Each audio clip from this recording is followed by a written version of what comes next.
নমস্কার বন্ধুরা, আশা করি আপনারা সবাই ভালো আছেন। আজ গণেশ চতুর্থী, সবাইকে জানাই গণেশ চতুর্থীর শুভেচ্ছা। আমি সৌরভ, আপনারা দেখছেন সৌরভ ওভাল কৃষ্ণনগর। চলুন আজকে কৃষ্ণনগরে গণেশ পুজো আপনাদের সবাইকে দেখাবো। বর্তমানে আমরা দাঁড়িয়ে আছি কলেজিয়েটের সামনে ক্লাব সমাজসেবী, যেখানে প্রত্যেক বছর গণেশ পুজো করা হয়। এবছরও করা হলো। চলো ভেতরে গিয়ে দেখা যাক কেমন ঠাকুর করেছে।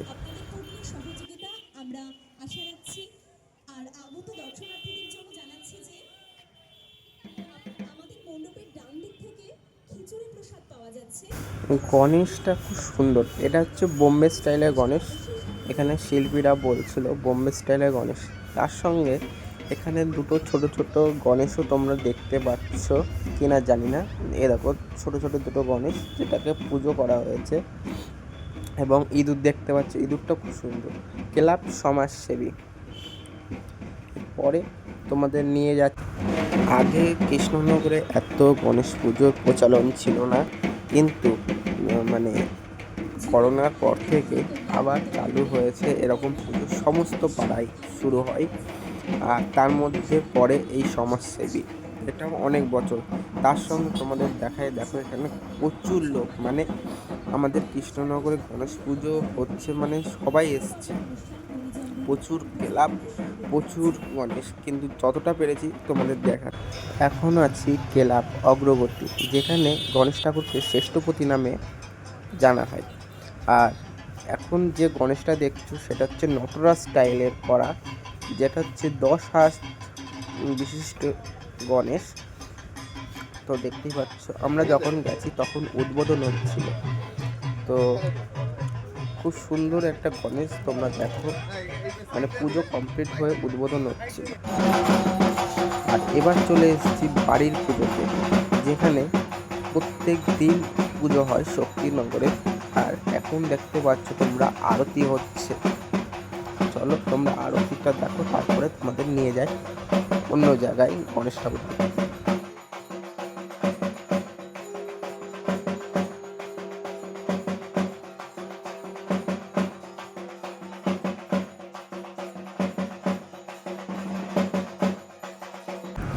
এবার চলে এসেছি আমাদের কৃষ্ণনগর শহরের সবচেয়ে বড় পুজো মহাগণপতি, যেটা হচ্ছে শক্তিনগর হাই স্কুলের মাঠে।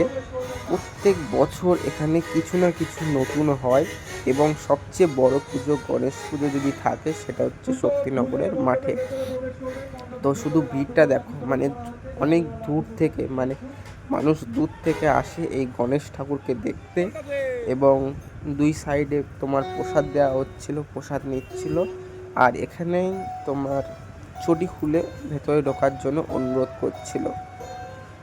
তো সবই ঠিক, আর লাইভ টেলিকাস্টও হচ্ছে।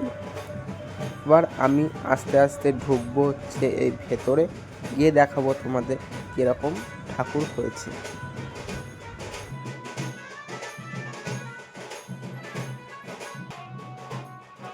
ঢুকতেই প্রথমে লেখা আছে মহাগণপতি, তার ভেতরে আছে স্বয়ং আমাদের মহাগণপতি, মানে গণেশ দাদা।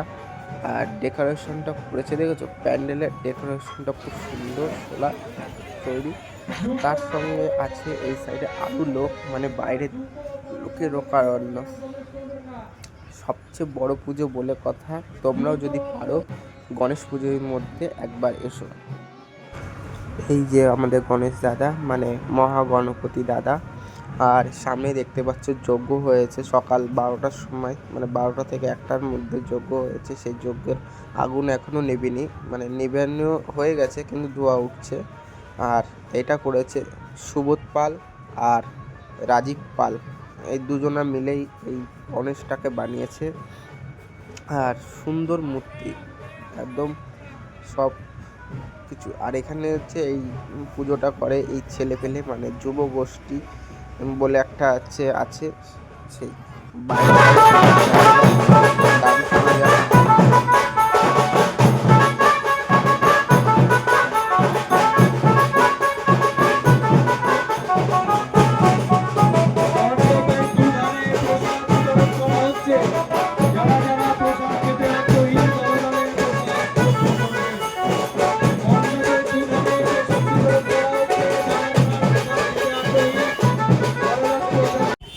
এখন আমরা চলে এসেছি কৃষ্ণনগর পাঁচমাথা মোড়, মানে পাঁচমাথা মোড় যেখানে জগদ্ধাত্রী হয় সেখানে, সেই বারোটা।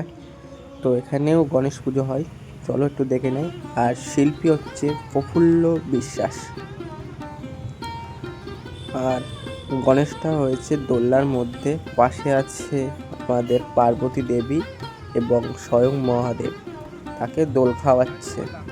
আর হাতে আছে তোমার পদ্ম, সঙ্গে আছে গদা। এবার চলে এসেছি আমরা রাজা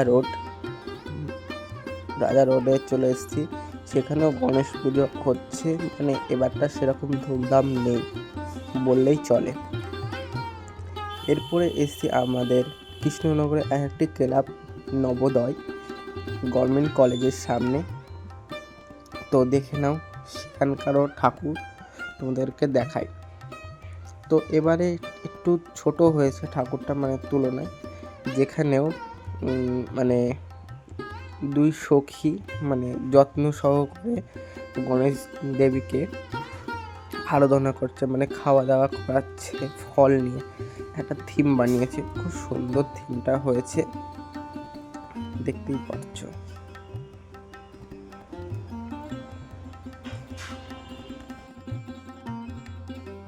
এখন আমরা বর্তমানে আছি পার্থ বাজার, তার সামনে একটা গণেশ প্যান্ডেলে, যেখানে এই ঠাকুরের বৈশিষ্ট্য হলো লাল রঙের ঠাকুর, যাকে আমরা আদি গণেশ নামেও চিনি।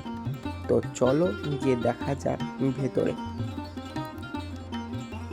আর এটা অনেক বছর ধরেই চলে আসছে, এই পার্থ বাজারের যারা মানে ব্যবসায়ী, সেই সমিতি এই পুজোটা করে থাকে। তো দেখতেই পাচ্ছ গণেশটা লাল কালারের, গোল্ডেনের মধ্যে ইয়ে আছে, মানে শেড আছে, তোমরা দেখো। ভিডিওটি যদি ভালো লাগে আজকে, অবশ্যই চ্যানেলটি লাইক, কমেন্ট এবং শেয়ার করবে। আজকের জন্য টাটা।